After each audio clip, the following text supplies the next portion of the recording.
Ibn Arabi de son temps.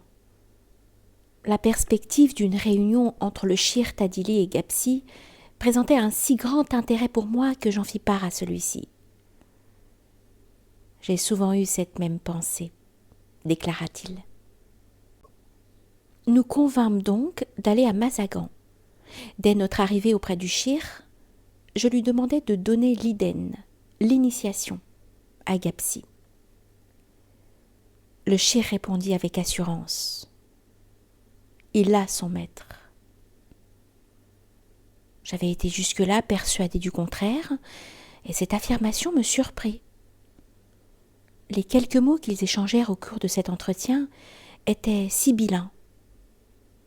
Mais le silence qui les suivit était fort éloquent, tout plein d'une présence principielle, aussi perceptible pour moi qu'un parfum subtil embaumant l'atmosphère. La conjonction de ces êtres constitue un événement extraordinaire.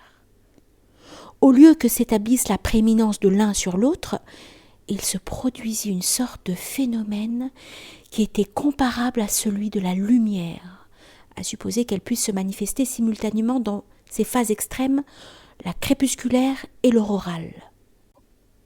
Après un silence dont la durée s'était prolongée plus longtemps qu'auparavant, nous nous apprêtions à partir, craignant d'avoir fatigué le Shir, lorsqu'il tendit la main vers Gapsi et déclara gravement « Tu es l'Ibn Arabi de ce temps. » Le regard fixe dans le lointain, Gapsi parut n'avoir rien entendu et resta immobile, muet. Quant à moi, cette déclaration ne m'avait pas étonnée. Depuis que j'avais eu la vision renouvelée et si merveilleuse du prophète sur Gapsi, j'avais la certitude qu'il était parmi les êtres d'élection. S'il n'avait pas rempli cette condition, en effet, il n'aurait pu servir de support à un tel charisme, aussi exceptionnel. Que Dieu en soit loué.